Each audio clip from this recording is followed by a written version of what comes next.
Sí, te escucho, perfecto. Bien, buenos días, ¿cómo estás? Muy bien, gracias. Bien, vamos a presentarte y vamos a comenzar con nuestra actividad de hoy. Bueno, primero que nada quiero darles las gracias a todos los asistentes, la más cordial bienvenida. Hoy estamos inaugurando un nuevo ciclo de charlas temáticas dentro del marco del grupo interdisciplinar de geomorfología, geología estructural y tectónica de la Universidad Andrés Bello. Es una iniciativa que surgió a partir de este año por diferentes estudiantes, colegas que hacemos vida en esta universidad. Van a ser actividades mensuales regularmente, las cuales consisten entre charlas, talleres, simposios, cursos, entre otros. Evidentemente esto no depende solamente de nosotros, también depende de los expertos que tengan a bien la disposición de colaborarnos con esta actividad tan bonita. Es una actividad netamente científico y académico que va a tocar distintas temáticas a lo largo del año. Uno de los desafíos que nos hemos colocado dentro de este grupo disciplinar es que podamos cerrar este 2022 con una transecta a lo largo de todo el orógeno, partiendo desde la cordillera de la costa hasta el límite fronterizo con Argentina. Todavía estamos evaluando las opciones de distintas transectas a distintas latitudes y también estamos buscando ver las mayores facilidades para financiamiento de esta actividad, que es un gran desafío y es una actividad titánica que tenemos dentro del grupo disciplinar. Para los que se unen y los que no nos conocen mucho, voy a leer un poco de qué se trata este grupo interdisciplinar. Y viene siendo una especie de organización entre estudiantes y geólogos, tanto egresados como otros que hacemos vida académica dentro de la Universidad Andrés Bello, y que buscamos vincular el medio estudiantil con el laboral, no solamente el laboral de la industria, sino también el laboral que viene a partir de centros de investigación, de la academia, etc. Y que tiene también como objetivo generar una red de contacto entre estudiantes, geólogos expertos en distintas líneas de investigación, realizar distintas actividades como las que ya les mencionaba al inicio, también reforzar disciplinas de distintas áreas de las geociencias, interconectarlas entre sí, y básicamente también demostrar la importancia de la geología a la comunidad en general, ¿no? También tenemos como uno de los objetivos el unificar a toda la comunidad geológica de la Universidad Andrés Bello, interesada en las principales áreas de este grupo disciplinar. Bueno, tengo el honor y el placer de presentarles a uno de los geólogos jóvenes o de los investigadores jóvenes que viene en ascenso como espuma, haciendo análisis de tectónica andina y de geología estructural, es el doctor Christopher López, a quien tuve el placer de conocer durante mi paso por la Universidad Católica del Norte. Actualmente es mi colaborador y prácticamente mi mano derecha en todas las actividades de investigación que desarrollo en el norte de Chile. El doctor López tiene una gran expertise en todo lo que tiene que ver con geología regional, análisis de cuenca, modelamiento analógico para entender procesos deformativos en la corteza. También tiene una gran expertise en todo lo que tiene que ver con cartografiado geológico. Ha desarrollado sus trabajos de investigación principalmente enfocados en todo lo que es la cordillera de Domeyko, las cuencas preandinas, Salar de Atacama, Salar de Punta Negra, también ha trabajado bastante en la cordillera de la costa. Sus investigaciones se han concentrado principalmente en el análisis de todo lo que tiene que ver con la estructuración del antearco, mecanismos de deformación que ocurren en el antearco del norte de Chile. Cuenta también con un expertise bastante nutrido en todo lo que tiene que ver con docencia de pregrado. Me imagino que prontamente lo veremos haciendo también docencia de posgrado en la universidad en la cual está trabajando actualmente, que es la Universidad Católica del Norte. Y primero que nada, darte las gracias, Christopher, por haber aceptado esta invitación. Y sin más que decir, te cedo la palabra para que inicies con tu presentación, la cual se titula ¿Cómo se construye, un erógeno tipo andino, teniendo una mirada desde el norte de Chile? Adelante, Christopher. Ok, bueno, primero que todos, agradecer por la invitación, agradecer por ser considerado dentro de este ciclo de charlas que están promoviendo como grupo de estudio. Recién tuve el placer de conocer a las chicas, así que desde ya muy agradecido, creo que soy el primero, así que espero cumplir con todas las expectativas para la cual se me invitó. También muchas gracias al profesor Fernando por su introducción. Hace bastante tiempo que estamos trabajando juntos en esta macrozona norte, si se puede llamar así, con un enfoque tectónico, ¿ya? Y justamente pensando en ese enfoque macro tectónico de la zona norte, fue la razón de pensar este título, tratando de presentarles a los estudiantes de otras universidades, perdón, sobre todo universidades del sur, cómo es la tectónica, en otras palabras, acá en el norte de Chile. Ya, voy a apagar mi cámara por si acaso, para no tener problemas técnicos de conexión o que se me pueda caer la señal. ¿Ya?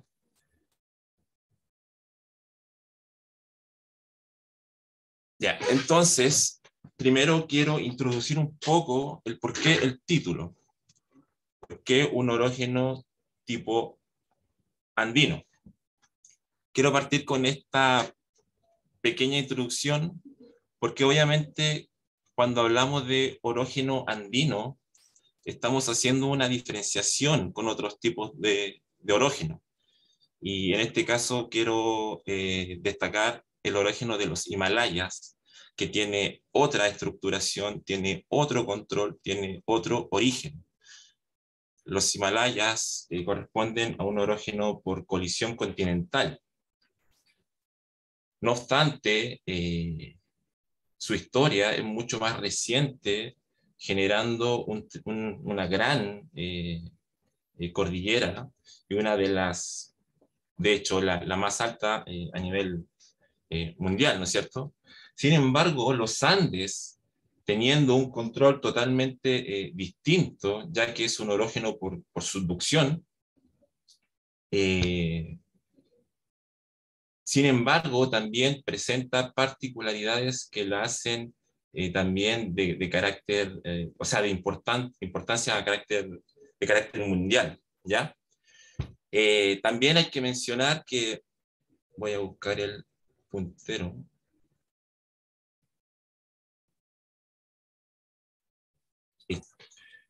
que obviamente los Himalayas tienen una historia de evolución mucho más joven que los Andes, ¿ya? Sin embargo, los Andes están ahí, mano a mano, ¿no es cierto?, como un proceso orogénico importante. Eso por un lado, desde el punto de vista, ¿por qué tipo andino? ¿Y por qué desde el norte de Chile? El norte de Chile tiene una particularidad bastante característica, que es el desierto de Atacama, ¿ya?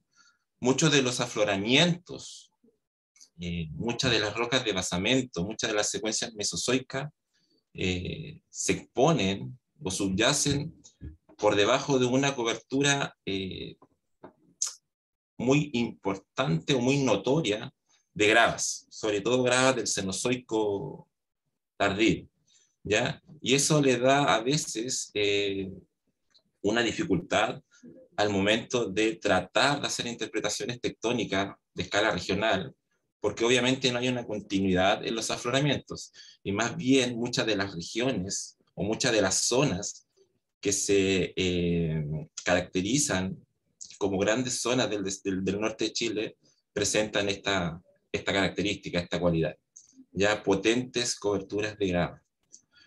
Sin embargo, a pesar de que tenemos esa dificultad muchas veces al momento de hacer interpretaciones geológicas, sabemos sí de que hay importantes estructuras bajo de esta cobertura, que prácticamente nos vienen a decir, oye, finalmente cosas importantes han pasado en la configuración de los Andes, ¿ya?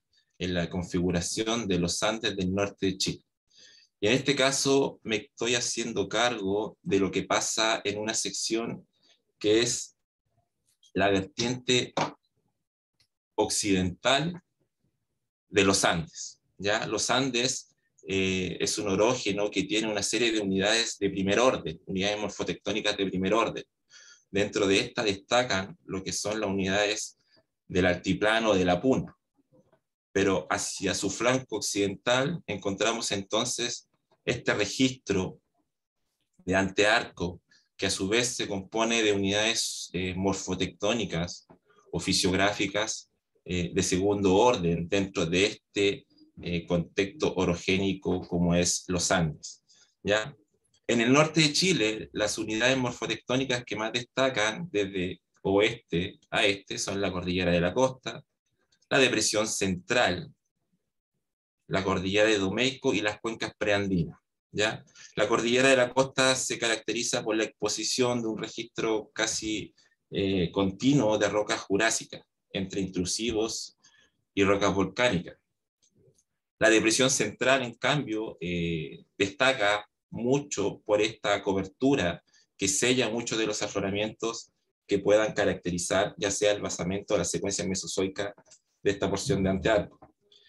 La cordillera de Domeyko y las cuencas preandinas, que para el caso del norte de Chile, o según esta imagen, está representada por la cuenca del Salar de Atacama.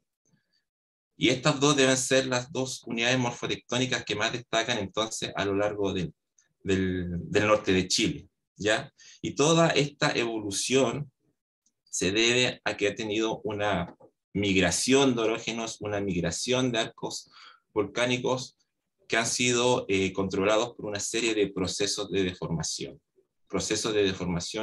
orogénica, ¿ya? También es importante mencionar que por mucho tiempo se han definido dos sistemas principales en el norte de Chile.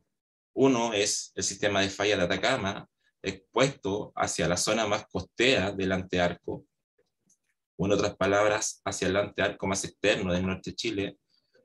Y el otro sistema es el sistema de falla de Domeyko, el cual corre a lo largo de la cordillera homónima o precordillera, ¿ya?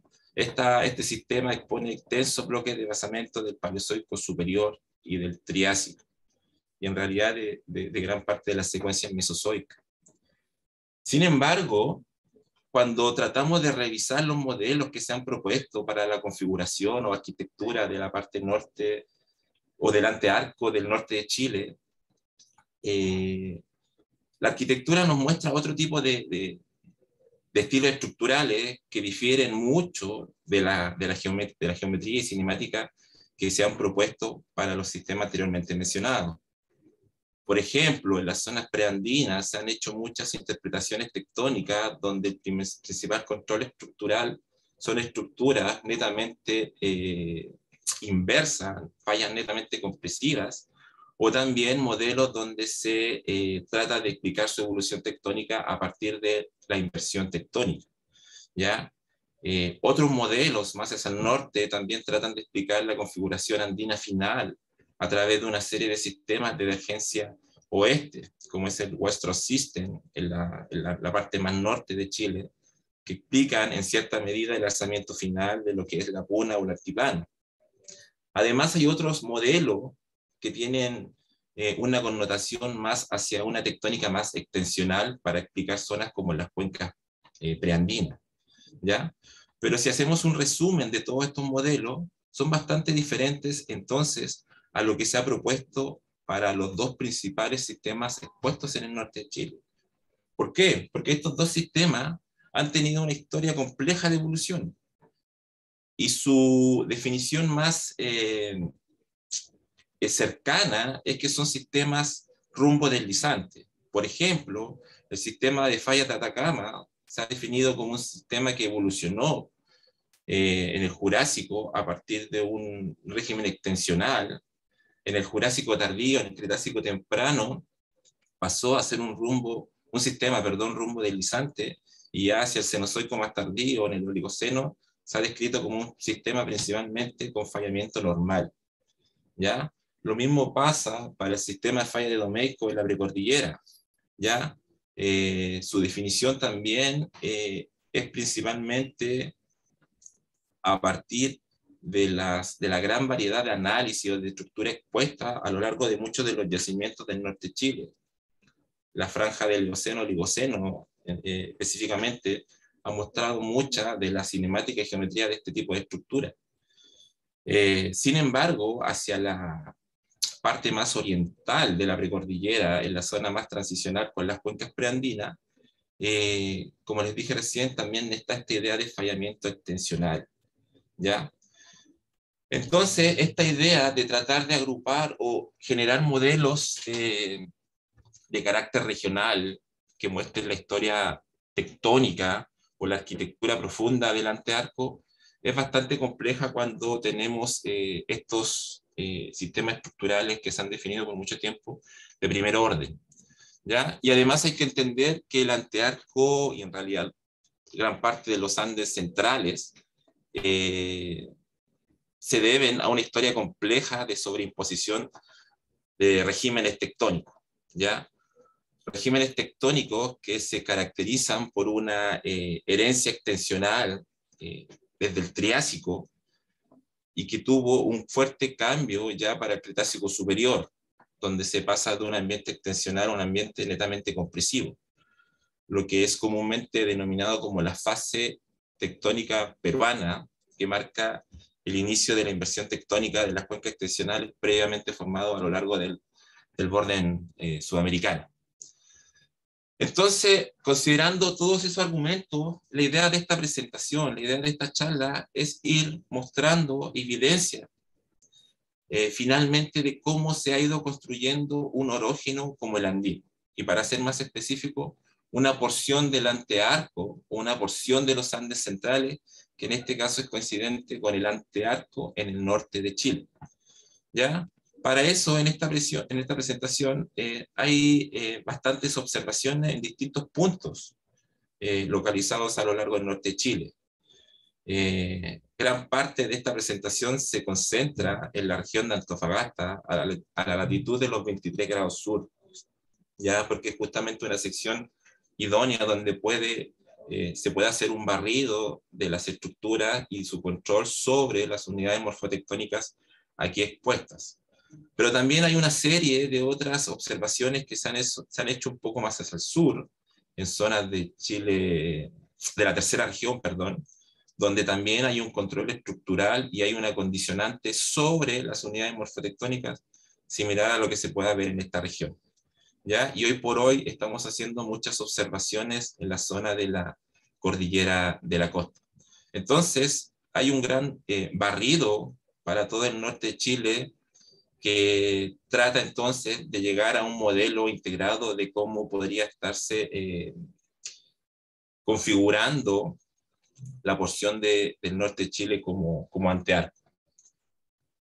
Dentro de las metodologías, a lo largo de de estos años de investigación, se ha basado mucho en la información de campo, porque como les dije al principio, si bien es cierto, tenemos esta dificultad de la cobertura de gravas, hay zonas donde se pueden hacer interpretaciones estructurales y estratigráficas de primer orden para entender más o menos cómo es la estructuración del antearco de los Andes centrales. Para esto también hay mucha interpretación de perfiles de reflexión sísmica 2D, y ahora en este último tiempo he tratado de hacer modelos comparativos. Bueno, en realidad hice modelos comparativos sobre modelos análogos, ¿ya? Que explican y podrían replicar, homologar cómo se construye un orógeno de este tipo. Y obviamente siempre acompañado de datos geocronológicos y termocronológicos. Entonces, como una primera parte de esta idea de entender cómo se construye, cuáles son los mecanismos de primer orden en la estructuración del antearco andino, hay que mencionar la importancia de la herencia extensional. ¿Ya? Si bien es cierto que hoy por hoy los Andes tienen un régimen o están sometidos a un régimen compresivo donde su mayor manifestación se reconoce en zonas del subandino, hacia el este de los Andes, la parte argentina, boliviana, peruana, hay una herencia extensional que se ve muy bien preservada y reflejada a lo largo de sus afloramientos. ¿Ya?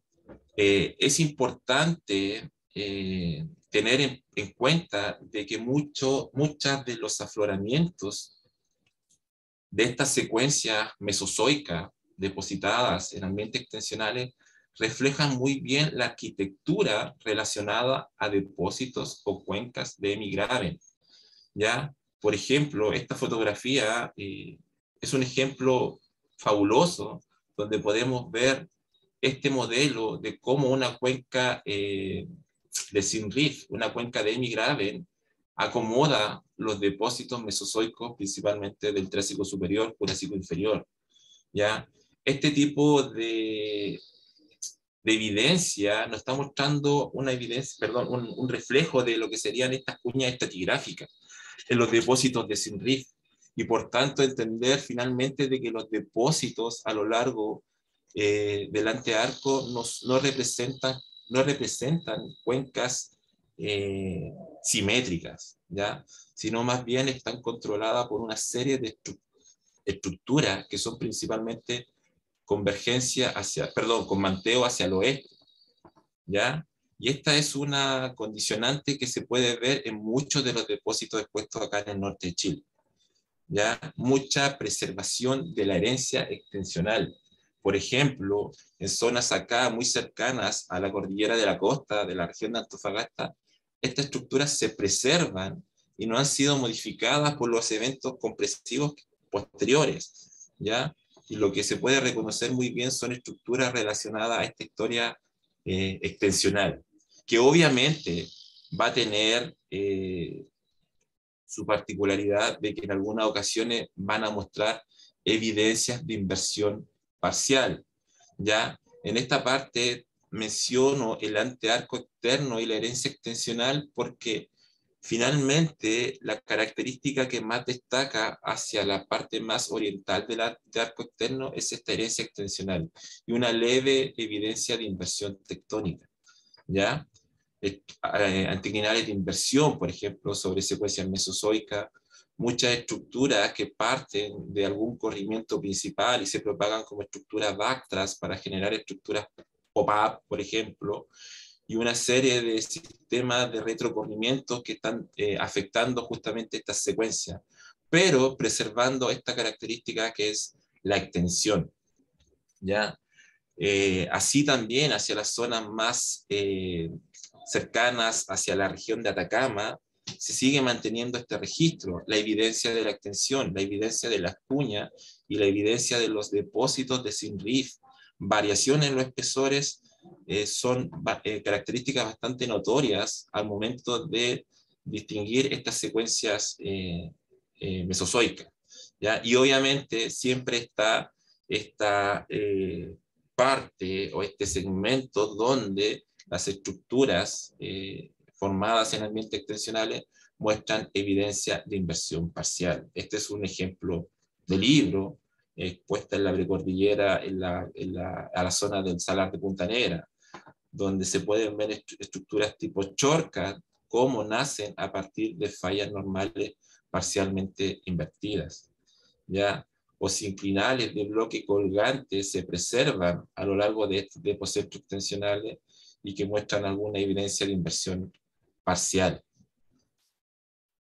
Esto también se puede ver hacia la parte más de la depresión central o en la zona más transicional con la precordillera o cordillera de Domeyko. ¿Ya? En esta zona, a partir de la interpretación de perfiles sísmicos, se sigue observando ese carácter o ese control de primer orden que son las fallas, pero aquí obviamente muestran una inversión un poquito más notoria, a diferencia de lo que se pueda ver más hacia el antearco externo, ¿ya? Pero sin embargo, esta inversión sigue siendo parcial y refleja muy bien la característica o el depósito de Sinrif, que caracteriza entonces a las secuencias del Mesozoico, a gran parte de las secuencias del Mesozoico. Y cuando digo gran parte de las secuencias del Mesozoico me refiero a todas esas sucesiones que principalmente tienen un carácter o están relacionadas con un ambiente marino. Bajo la depresión central, bajo esta cobertura de grava, esta línea marca que se está mostrando en el perfil sísmico, se exponen entonces todas estas secuencias que están controladas por fallas normales parcialmente invertidas, ¿ya? Incluso muchas de estas fallas secundarias, fallas de inversión, podrían estar controlando incluso el emplazamiento de algunos depósitos o intrusivos subvolcánicos, principalmente intrusivos relacionados a cuerpos del Paleoceno.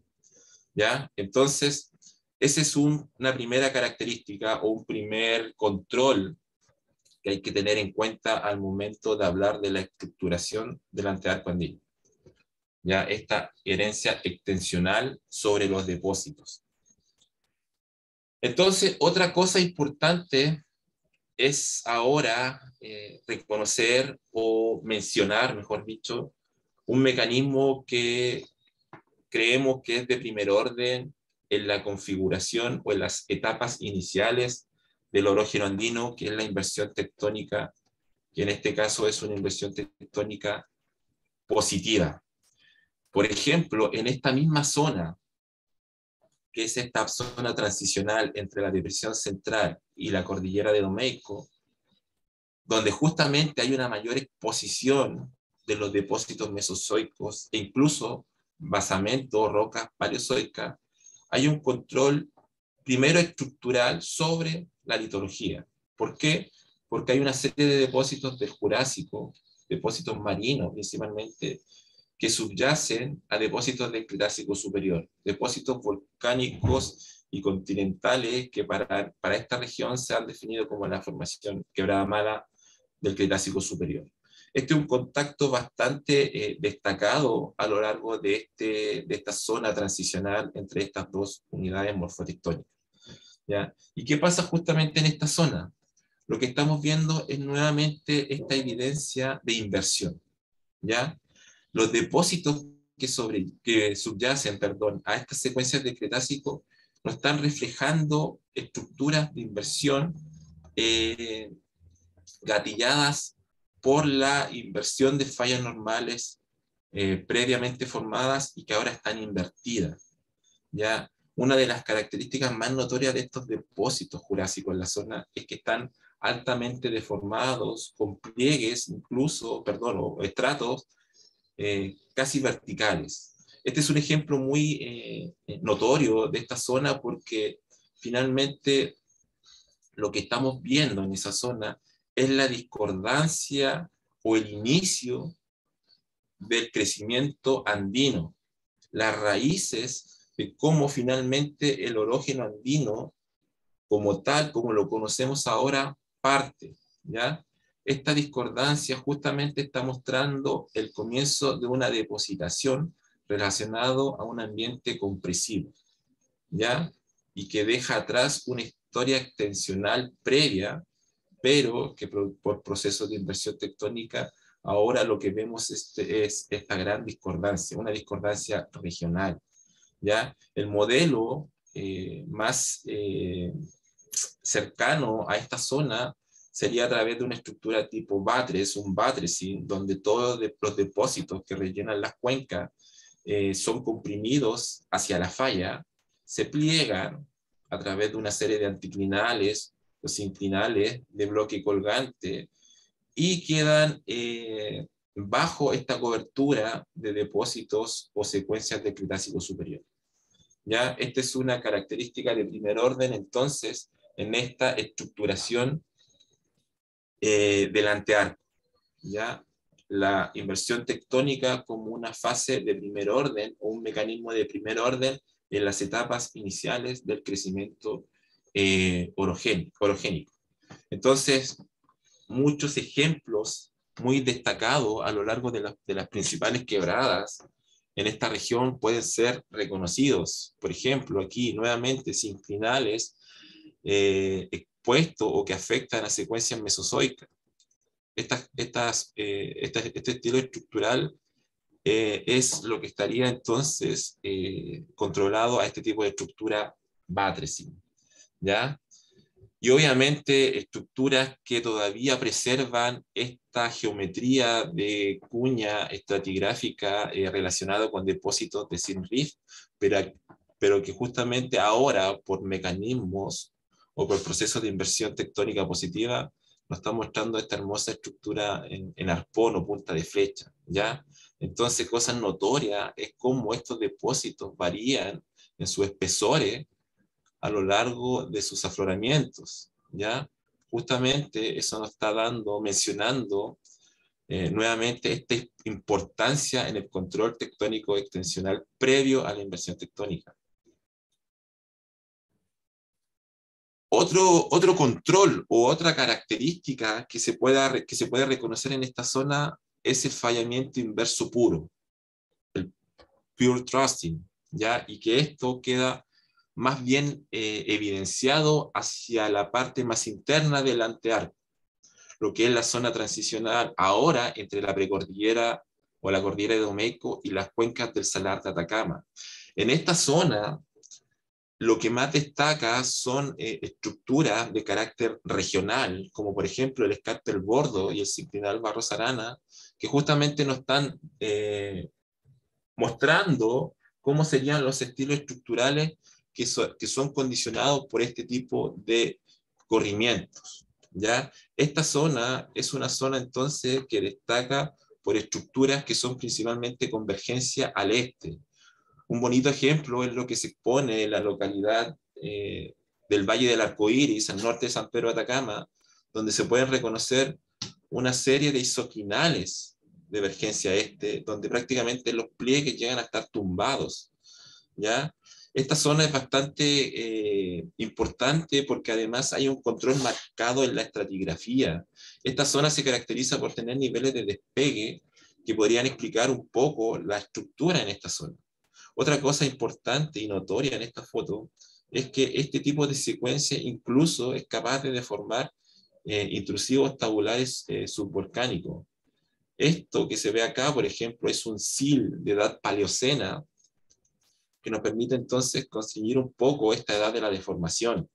¿Ya? Estamos saltando en este modelo de estructuración a partir de una inversión tectónica que ocurre en el Cretácico superior a estructuras netamente compresivas, convergencias al este, que ocurren prácticamente en gran parte del Cenozoico. ¿Ya? Otros ejemplos muy notorios de lo que se puede reconocer en esta parte del antearco más interno, en la zona transicional entre la precordillera y las cuencas preandinas, ¿ya? Y obviamente, este caso que obviamente es muy conocido por muchos de ustedes por la connotación que tiene esta zona como lugar turístico, es la Cordillera de la Sal, que yo justamente acá quiero destacar si realmente es un rasgo estructural de segundo orden, o más bien es la prolongación de una estructura más importante de las previamente mencionadas, ¿ya?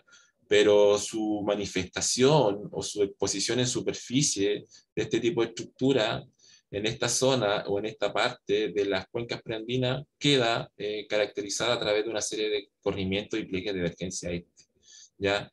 Esto es un ejemplo muy bonito de cómo una estructura en profundidad entonces se propaga en superficie generando una tectónica de piel delgada, ¿ya?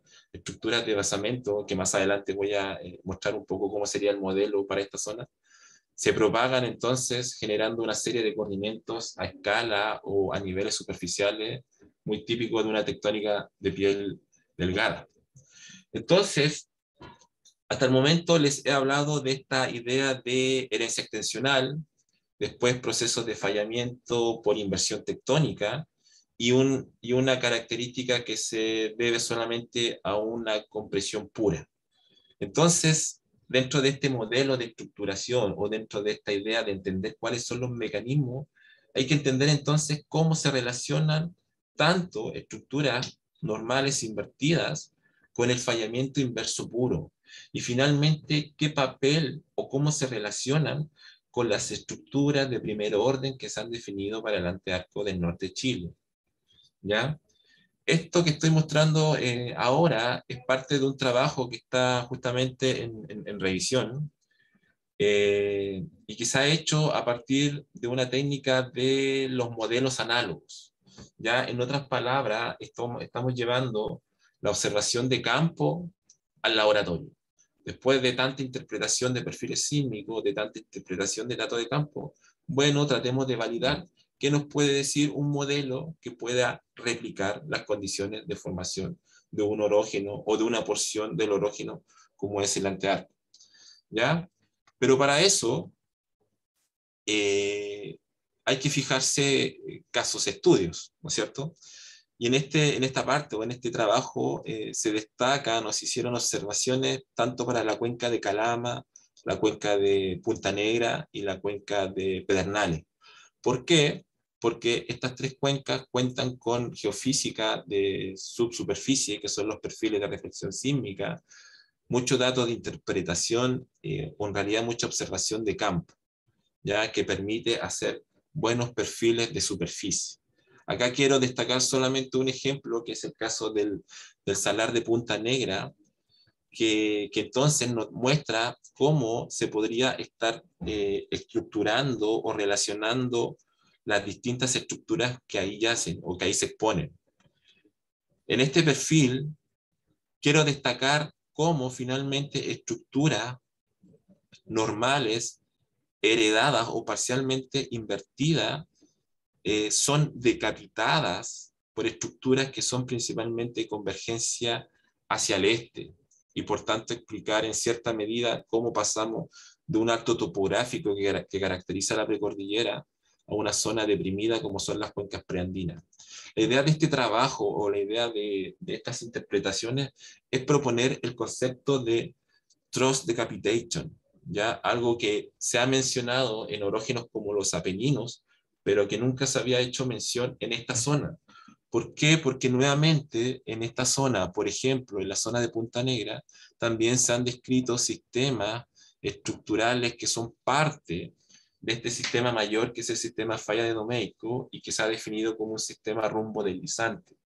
Entonces, este tipo de modelo o esta interpretación podría incluso conversar y tratar de explicar finalmente qué representa el fallamiento de rumbo en esta estructuración o arquitectura para esta porción del antearco, ¿ya?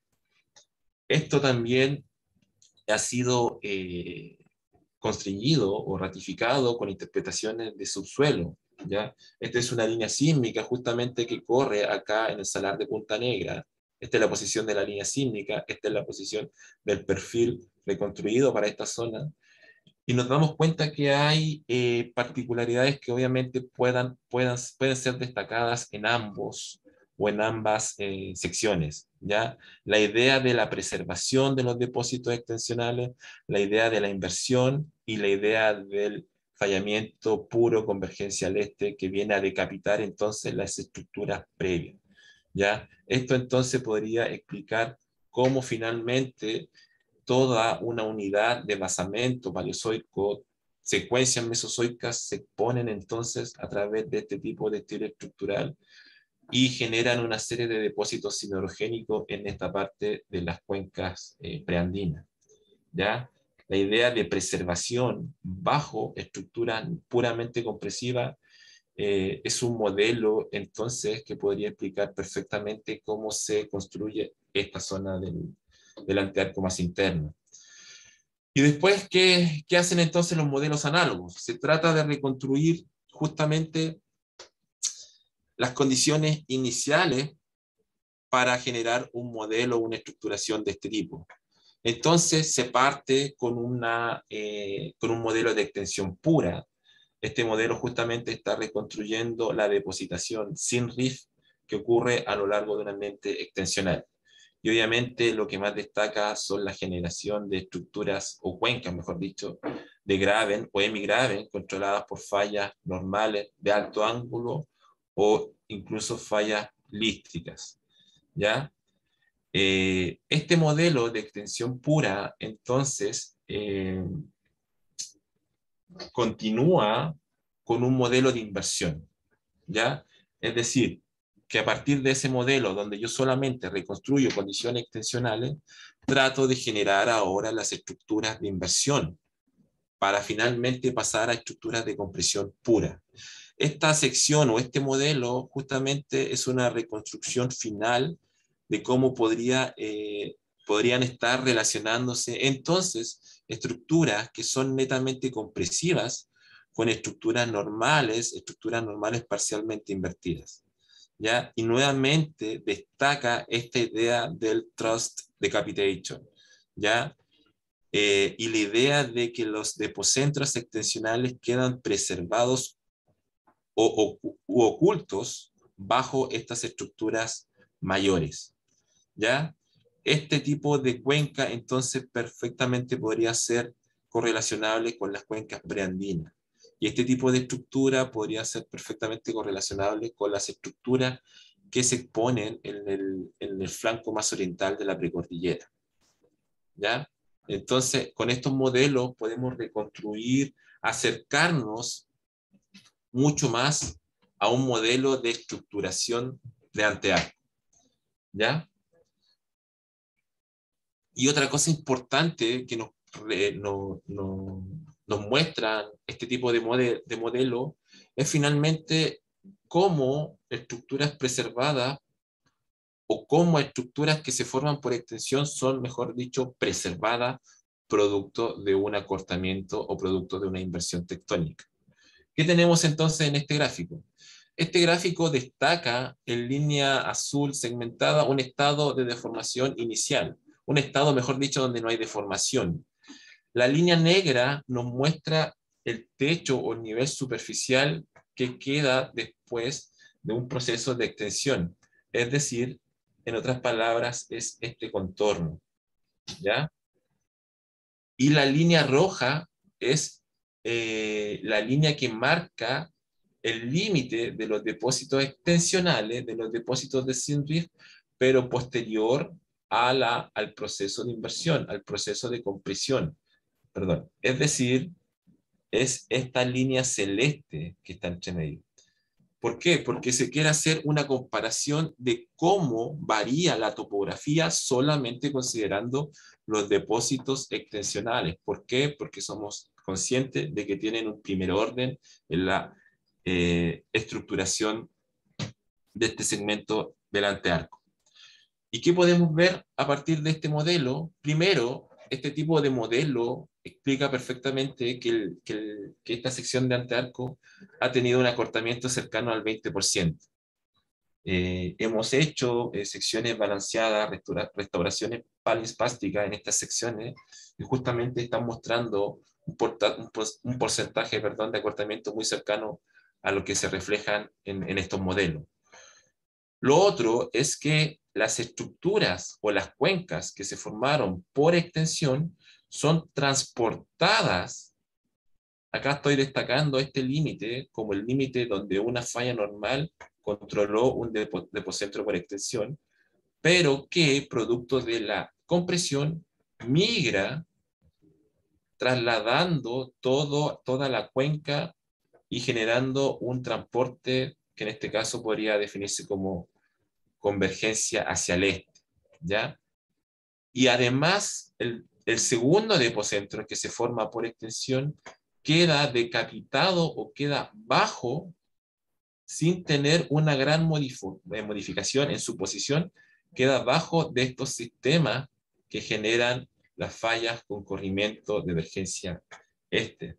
Es decir, este depocentro en algún momento estuvo mucho más hacia la izquierda de sus pantallas y producto de esta estructura son capaces de migrar y transportar o ser extruidas, ¿ya? Y el segundo depocentro entonces queda bajo justamente las estructuras de corrimiento o de compresión pura, ¿ya? Entonces, este tipo de modelos nos puede replicar prácticamente de manera muy certera cómo podría explicarse la estructuración del antearco, ¿ya?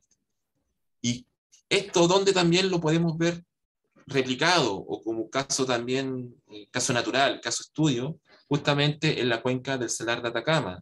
Este es un perfil nuevamente que va entre la precordillera y la cuenca del Salar de Atacama y justamente destaca por una serie de corrimientos convergencia este que decapitan o dejan oculta los depocentros extensionales. Y encima, producto de estos corrimientos, una serie de depósitos con un carácter sinorogénico se acumulan hacia el flanco o hacia el borde más oriental de la precordillera o vienen a rellenar o acumular las cuencas preandinas.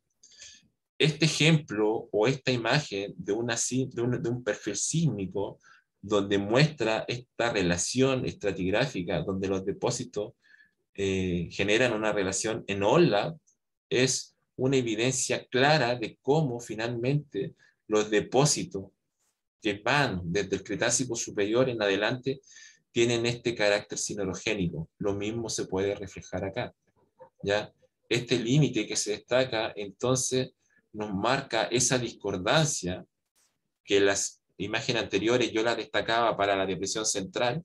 Bueno, también se puede ver en zonas del antearco más interno, ¿ya? En otras palabras, estas son evidencias de growth strata que tienen relación entonces a estos sistemas de corrimiento puro, convergencia al este, que decapitan fallas parcialmente invertidas, ¿ya? Entonces, a partir de interpretaciones de campo, confección de perfiles estructurales, interpretación de líneas sísmicas y construcción de modelos análogos, somos capaces entonces de decir, oye, finalmente podemos entender la relación entre la inversión o las estructuras que se generan por inversión con las fallas que son netamente compresivas. ¿Ya? Entonces ahí estaría el modelo de esta zona o cómo se relacionan finalmente estructuras que son netamente compresivas, corrimientos de emergencia este, con las cuencas controladas por fallas normales que han sido parcialmente invertidas. Entonces, cuando yo les mencionaba si finalmente la cordillera de la sal es un rasgo de segundo orden, al parecer es su expresión más superficial de una estructura más importante en profundidad, ¿ya? Y este tipo de corrimiento entonces estaría explicando por qué esta zona se caracteriza a partir de corrimientos convergencia este. Esto también se puede replicar o se puede destacar para la zona del Salar de Punta Negra, una hermana menor de lo que es la cuenca del Salar de Atacama, ubicada un poco más al sur. Y nuevamente el control estructural es el mismo. Corrimientos, estructuras netamente compresivas, convergencia este, dislocan estructuras de inversión, ocultan estructuras de inversión y quedan selladas por los depósitos del Cenozoico o los depósitos más recientes o depósitos neógenos, ¿ya? Otra vez, este estilo estructural a partir de la relación de corrimientos puros y estructuras de inversión. Por último, hay que entender también entonces la temporalidad de estos episodios orogénicos, porque mucho he hablado de la extensión, mucho he hablado de la inversión y mucho he hablado de estos corrimientos, pero obviamente hay que ir ubicándolos en el tiempo, ¿ya? Una interpretación acerca de la temporalidad de los episodios orogénicos obviamente se desprende de la interpretación de las líneas sísmicas o la interpretación de las relaciones estratigráficas. Una discordancia, o más bien dicho, un límite bien marcado es justamente la discordancia que diferencia los depósitos que se acumulan o son controlados por cuencas de Emi-Graben en ambientes extensionales de los depósitos que son controlados por ambientes compresivos o tienen un carácter de depósitos sinorogénicos. ¿Ya? Esta sección también es para la zona de la cuenca del Salar de Atacama y justamente nos refleja eso. Finalmente, las secuencias jurásica, triásica e incluso pérmica tendrían un carácter extensional. ¿Ya? Esto último que estoy mencionando es algo que nos está generando bastante ruido, porque eso, en otras palabras, nos diría finalmente que los episodios extensionales son un poco más antiguos de lo que se pensaba. ¿Ya? Y finalmente aparecen sobre esta discordancia entonces los depósitos que están relacionados principalmente desde el Cretácico superior en adelante. En otras palabras, esta línea roja que se destaca acá nos está marcando la evidencia de la inversión tectónica ocurrida cerca a los 190 millones de años y que ha sido definida en esta zona andina como la fase tectónica peruana. El inicio del crecimiento orogénico está muy destacada en esta interpretación sísmica. ¿Ya? Si consideramos relaciones temporales a partir de análisis de circones, de edades de uranio-plomo en circones, obviamente el panorama no es muy distinto. Se entiende de que hay una evidencia marcada de migración de arcos volcánicos y quizás algunos lapsos donde hay nula evidencia de magmatismo, ¿ya? Pero a pesar de eso, este diagrama, este gráfico de frecuencia, destaca justamente este gran pic que se marca a partir de los 100 millones de años y que es coincidente con el inicio orogénico de los Andes, ya el inicio o el crecimiento orogénico queda marcado a partir de los 100 años con la fase tectónica peruana. Otra cosa que es importante es entender que finalmente el orógeno se ha ido construyendo a partir de los últimos 100 millones de años, ¿ya? Y su historia, que quizás no es una historia orogénica, y por eso muchas veces es mejor hablar de una historia preandina, se relaciona más bien a un proceso de extensión, ¿ya? Creo también de que esto tiene mucho que ver con el comportamiento geodinámico. Hoy por hoy se discute mucho el tema de la subducción y con trabajos recientes como las propuestas que ha hecho Del Rey, esta idea de que la subducción parte en el Jurásico parece que ya no son tan así y hay una evidencia más marcada, hay interpretaciones más robustas de que la subducción es más antigua o que incluso no ha cesado, no ha parado desde las orogenias paleozoicas, ¿ya? Pero sí es claro de que hay un periodo donde el régimen es extensional, ¿ya? Un régimen extensional sí o sí relacionado a una subducción, ¿ya? Pero entonces esta historia preandina queda mayormente marcada por un registro extensional. Y esto va a ser importante porque finalmente vamos a entender de que la extensión o el desarrollo final de la orogénesis andina o el desarrollo final en la estructuración de esta porción del antearco se debe mucho a esta historia extensional. Otros datos que son importantes mencionar desde un punto de vista de la temporalidad son las cosas que ocurren justamente en este límite que se destacaba en un inicio, donde yacen unidades jurásicas con unidades cretácicas y se expone justamente, se enmarca por esta discordancia regional.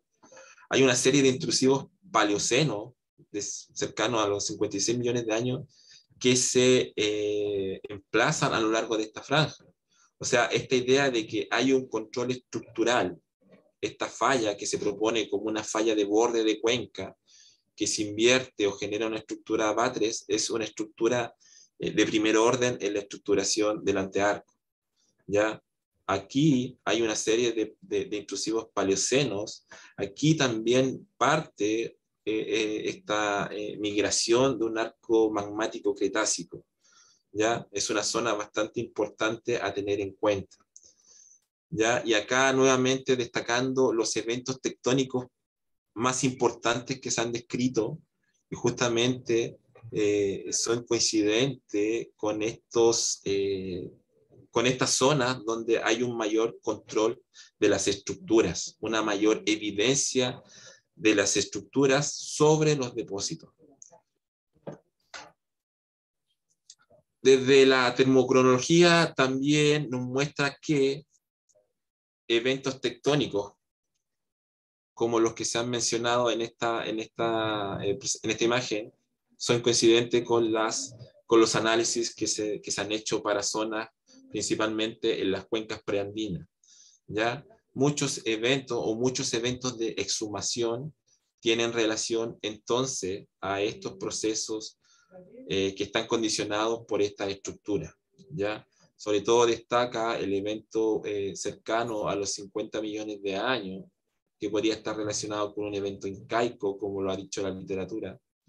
Pero además también podrían tener alguna connotación un poco más antigua. ¿Y qué quiero decir con esto? Finalmente, la depositación sinorogénica o el carácter compresivo que tiene o que ha tenido el orógeno prácticamente no ha cesado a partir de los 100 o 90 millones de años que marca la inversión tectónica. Es más bien un proceso continuo, obviamente con eventos tectónicos más intensos que otros, pero si consideramos este carácter sinorogénico en las unidades, aparentemente ha sido continuo a lo largo de todo el Cenozoico, ¿ya? E incluso hasta reciente. Esa imagen que me faltó mencionarla recién, que muestra acá una discordancia progresiva en depósitos miocenos con depósitos pliocenos, sería una evidencia de eso. ¿Ya? Hay un carácter sinorogénico continuo en los depósitos que se exponen principalmente en las cuencas preandinas. Y eso gatilla porque tenemos los corrimientos que son principalmente de divergencia este. Y si serían estas las estructuras que mayor rol han tenido durante las últimas etapas de configuración andina. Y por último, entonces, me quiero quedar con este modelo que integra un poco esto que yo traté de resumir en esta presentación, pero justamente para mostrar finalmente cuáles son las estructuras o cómo se configura un orógeno o una porción del orógeno como es el antearco. Y aquí quiero mencionar el tema de las estructuras que se han definido como primer orden, como son el sistema de falla de Atacama y el sistema de falla de Domeyko. Estos sistemas podrían perfectamente ser explicados a través de modelos de este tipo.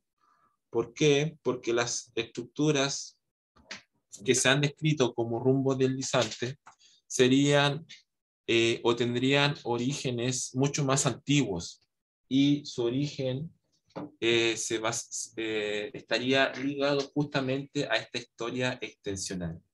Las fallas de rumbo de alto ángulo, según estas interpretaciones y de lo que se puede obtener de los modelos análogos, serían entonces estructuras que se habrían formado durante el régimen extensional habrían controlado depocentros extensionales, se habrían invertido durante la inversión tectónica positiva del Cretácico superior y habrían sido decapitadas por sistemas de corrimiento convergencia este. El antearco interno, o la zona de la precordillera o cordillera de Domeyko y las cuencas del Salar de Atacama, se configuran principalmente a través de este tipo de estructuras. Bajo de este sistema de corrimiento, entonces, se pueden reconocer cuencas extensionales heredadas, invertidas o parcialmente invertidas. Hacia el antearco más externo, obviamente prevalece esta idea de extensión, o esta evidencia de una extensión más notoria con leves evidencias de inversión tectónica, ¿ya? Pero entonces un modelo de este tipo, donde su estructuración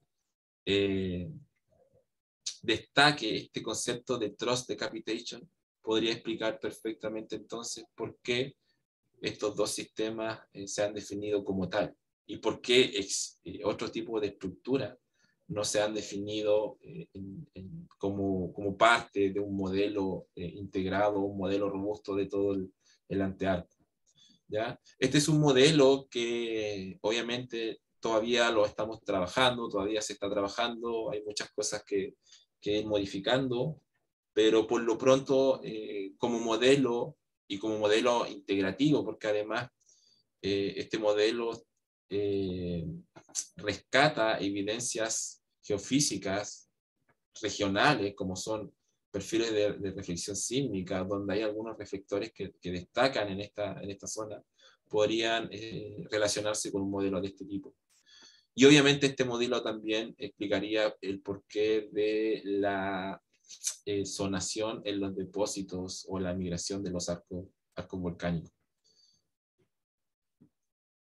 Acá no quiero dejar de mencionar esto, pero esto nace como una pregunta, y una pregunta que siempre nace a los que siempre estamos viendo o generando este tipo de modelo tectónico regional. ¿Qué pasa con la cordillera de la costa? ¿Hay evidencias de inversión? ¿Hay evidencias de estructura compresiva? Bueno, justamente esta idea o este modelo va un poco hacia eso. Tratar de reconocer estructuras compresivas o evidencias de inversión en la cordillera de la costa. Bueno, para terminar entonces, algunas ideas finales. La arquitectura y la geometría de las estructuras que componen el antearco andino son el reflejo de una larga y compleja historia de eventos que se sobreimponen en el registro andino. El registro extensional en términos de tiempo es mucho más largo que el registro que se relaciona solamente a acortamiento.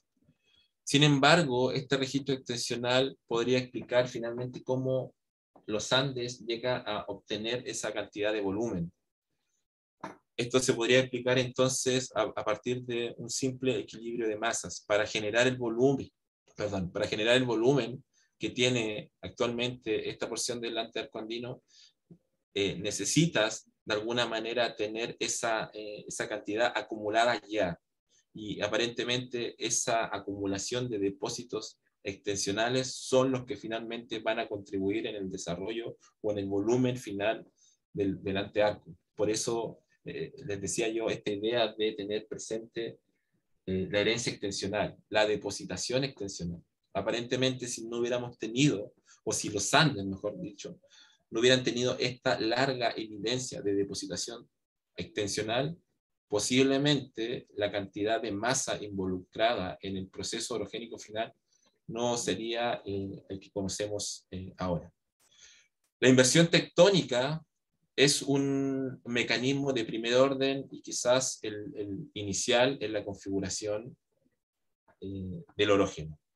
Es la evidencia de la etapa inicial en el crecimiento orogénico.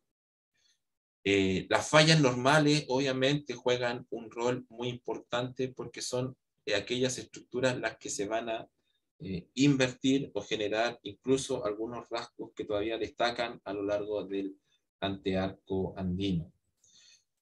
Los estilos estructurales, entonces, principalmente van a ser estructuras preservadas por un ambiente extensional previo, estructuras de inversión, estructuras de corrimiento puro, convergencias principalmente hacia el este, y acá destacar este término o esta idea de thrust decapitation. ¿Ya? Los principales sistemas estructurales del antearco del norte de Chile, entonces, tendrían su origen en una historia extensional, una historia relacionada a la formación de cuencas de graben o hemigraben. Después habrían sido invertidas, después decapitadas, y serían aquellas estructuras entonces las que se han definido entonces como fallas rumbo deslizante. Y por último, la evolución tectónica entonces podría ser perfectamente explicada a través de la relación entre estructuras netamente compresivas con estructuras de inversión o estructuras parcialmente invertidas. Finalmente quiero agradecer a algunos colegas, porque obviamente esto es el resultado de un grupo de trabajo que parte cuando inicié mi doctorado, siguió durante mi postdoctorado y ahora continúa y muy relacionado con los mismos colegas que iniciaron todo esto.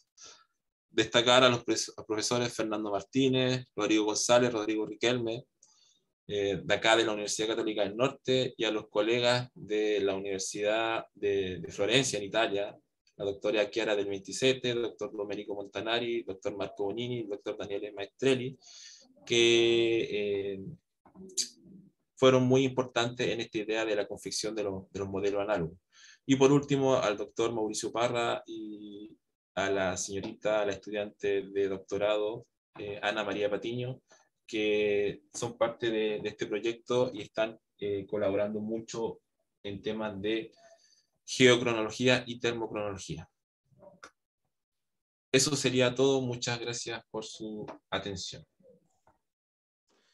No, muchas gracias, Christopher. De verdad que nos ha fascinado mucho esta charla, sobre todo porque es un tema muy denso, que no es fácil de seguir, en eso todos estamos conscientes.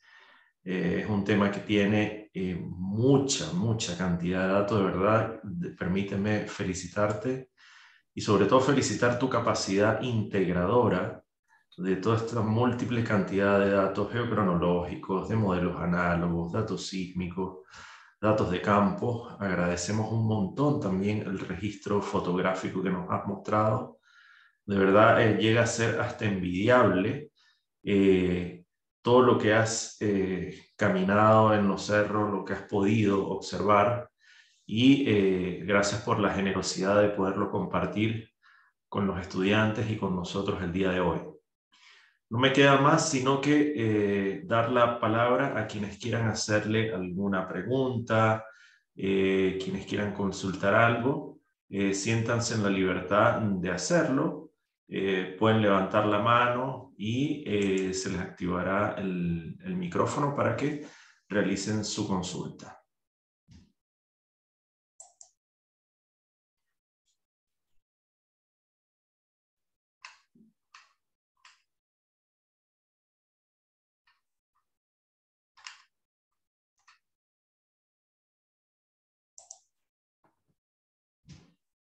También pueden usar el chat, porque sé que hay gente que es medio temerosa. Bueno, hay una pregunta de Lester Olivares, quien, bueno, primero te felicita, dice: muy buen trabajo, Christopher, me gustó mucho tu charla, y él tiene una consulta. Dice: ¿qué pasa en tus modelos con la altura de la precordillera a través del tiempo? ¿Son esos datos comparables con alturas previamente estimadas para el orógeno? Ya, bueno, primero agradecer la pregunta, agradecer a Lester, lo conozco, agradecer también, por ahí me di cuenta de que hay algunos ex compañeros, hoy colegas, hoy también sé que han terminado sus estudios doctorales. Me agrada mucho verlo acá como participante. Y claro, entendiendo un poco la pregunta de Lester, sé que hay un tema bastante importante, sobre todo cuando uno quiere hacer una interpretación más bien basándose en la evolución del relieve. Y con esto quiero decir con una connotación más geomorfológica. Obviamente hay una etapa que es mucho más sutil de entender en esta estructuración del antearco y que tiene que ver mucho con los procesos más finales de modelamiento del paisaje. Sin embargo, creo también de que hay un rasgo de primer orden que ha prevalecido justamente por el tipo de estructura que lo desarrolla, que son estos famosos corrimientos de divergencia este. ¿Por qué? Porque cuando uno interpreta la topografía de esta porción del antearco, el verdadero salto tectónico en esta zona justamente queda marcado en el límite entre la cuenca del Salar de Atacama y la precordillera. De ahí en adelante, o de ahí hacia el oeste, mejor dicho, es toda una superficie que llega casi a nivel del mar, bueno, que es interrumpido por la cordillera de la costa, pero es prácticamente una superficie tumbada hacia el oeste en este caso. Pero claro, hay una serie de otras evidencias que te pueden decir, oye, esta topografía ha tenido procesos posteriores donde se ha ido desgastando, se ha ido erosionando. ¿Por qué? Porque eso queda muy bien reflejado en la cantidad de gravas que hay acumulada en esta zona. Yo no puedo decir, y sería un poco incorrecto, asumir de que acá todo lo que pasa es tectónico, porque además estamos en una zona donde las características del clima preservan este tipo de paisaje. Así que en ese caso, este modelo que yo presento obviamente es como se dice, un big picture de toda la estructuración.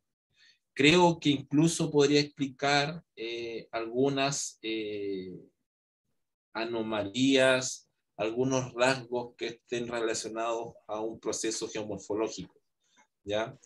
Esa pregunta hoy por hoy la he tratado, la hemos estado discutiendo mucho aquí con los colegas de la universidad, porque obviamente está esta idea de entender la evolución del paisaje teniendo en cuenta el control tectónico, pero sí, creo yo que la depositación, en otras palabras, sinologénica, que mencionaba yo para el Cretácico superior, podría también estar relacionada o tener el mismo carácter con los depósitos más recientes de grava y por tanto tener un papel en estas variaciones o en esta evolución más final, más sutil de la precordillera.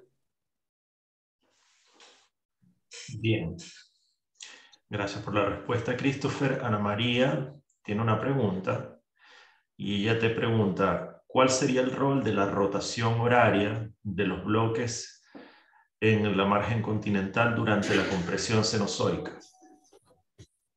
Ya, ese también es una pregunta importante. Este tipo de modelo, en cierta medida, se hace cargo, y nuevamente es un modelo, es un big picture. Sin duda hay segmentaciones, existen segmentaciones, hay zonas donde quizás la estructura no tienen la misma cantidad de acortamiento y eso lo más probable es que sean por las rotaciones que se han definido. No estoy desestimando este tipo de trabajo, al contrario. Ese tipo de rotaciones, en otras palabras, podría estar justamente segmentando y generando variaciones en los estilos estructurales a lo largo del antearco. Justamente en este momento estamos como grupo participando en un volumen especial donde estamos definiendo otro modelo de estructura en cuña. ¿Ya? Un modelo de estructura en cuña te permitiría explicar por qué también hay estructura en esa zona de la precordillera donde yo he definido principalmente estructuras de divergencia este, por qué también habrían estructuras de divergencia opuesta o divergencia al oeste. Y eso perfectamente podría ser explicado con un modelo de cuña que además estaría controlada por la estratigrafía en la zona y los niveles vaporíticos que tienen muchas formaciones en ese lugar. Pero obviamente la segmentación sí podría estar perfectamente relacionada, o en realidad la segmentación o estas rotaciones de bloque en sentido horario estarían generando segmentaciones y algunas variaciones en los estilos estructurales. O sea, es cosa de ver cómo se configura el antearco considerando las unidades morfotectónicas para decir, mira, realmente hay segmentaciones y obviamente todo esto no es un bloque homogéneo. Perfecto. Bien, yo tengo un par de preguntas. Una tiene que ver con los famosos lineamientos noroeste que se han propuesto tradicionalmente como fábricas de basamento en el norte de Chile. ¿Tienen algún efecto, algún impacto en la estructuración del antearco o crees tú que son simplemente algunos artefactos que incluso pueden estar sujetos a debate? A ver, entiendo que muchos de estos lineamientos vienen obviamente de una zona donde sí realmente se pueden ver, se pueden tocar. Y creo que ha existido esta idea de tratar de, en cierta medida, traerlo hacia este lado del borde sudamericano. Pero no tengo evidencias para decir finalmente que existen. O sea, tenemos sísmicas por donde se han propuesto estos lineamientos y no se ven variaciones en los reflectores para llegar a decir, oye, hay interrupciones de estructuras, porque estas estructuras tienen que ser verticales. No lo hay, no lo existen en estas zonas. Eh, yo diría de que prácticamente si realmente existen en lugares como Argentina, o quizás estén más relacionados a esta historia de terreno acrecionado, para esta zona lo dudo que se puedan reconocer. No tengo una evidencia yo para decir finalmente que existen. Lo que sí he visto en menor escala son estructuras de rumbo noreste, justamente en estos últimos trabajos que hemos hecho hacia la cordillera de la costa, pero que tienen más que ver con estructuras de acomodación. ¿Ya? Hay estructuras transversales, se podría decir, que están acomodando en cierta medida el acortamiento y incluso podrían tener alguna relación con la rotación. Perfecto. Y bueno, mi otra pregunta es un poco más, digamos, especulativa, por llamarlo de alguna forma.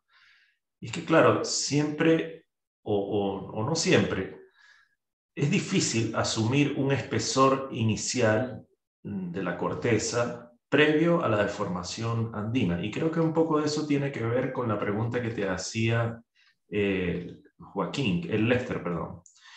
Y no es lo mismo, pienso yo, que tú inicies el crecimiento del orógeno con una cordillera de 30 kilómetros, perdón, con una litósfera de 30 kilómetros, a que inicies el alzamiento deformando una litósfera de 40 kilómetros o algo así. Y eso, claro, eso es una hipótesis más bien que hoy por hoy se está dando para explicar un poco el alzamiento del altiplano, ¿no? Porque claro, uno ve que tú en el campo que has hecho es mucho registro de secuencias marinas, ¿no? Pero claro, esas cuencas, ¿cuánto podría, o tu litósfera previo al alzamiento, cuánto podría haber tenido como un espesor mínimo, por llamarlo de alguna manera? Ya, bueno, aprovechando esa pregunta, esa observación, cuando yo hablo de este equilibrio o de este balance de masa entre evento extensional o acumulación por extensión y el resultado final por compresión, es justamente porque dentro de todos estos modelos yo jugué en cierta medida a ver qué pasaba si generaba, no sé, compresión sin depósitos extensionales o si generaba compresión sin depósitos siderogénicos, etc. Este tipo de modelo te da esa libertad. Y obviamente, incluso generando un mayor tiempo de acortamiento, esta variación, este delta que se genera entre un estado inicial por extensión y un estado final por compresión, no se logra si tú no tienes la masa o la cantidad de depósitos previo para deformarlo posteriormente. ¿Qué quiero decir con esto? O sea, si realmente la historia extensional es tan larga, se supone que la historia extensional también partió después de una historia compresiva importante. Se supone que una de las últimas orogénesis, la gondwanica, se supone que también llegó a generar un relieve más o menos importante. Después hay una extensión. Tiene que haber un punto donde la extensión tiene que haber sido crítica para llegar a generar, tú lo dijiste, hay muchos depósitos marinos, muchas transgresiones marinas. Pero finalmente, más allá del espesor que alcanza la corteza, es la cantidad de material que acumulaste en esa corteza. Porque la historia, si yo tomo en cuenta este diagrama, a partir aproximadamente de los 300 millones de años hasta los 145, la corteza ha estado bajo un régimen extensional donde ha ido acumulando una serie de depósitos en extensión.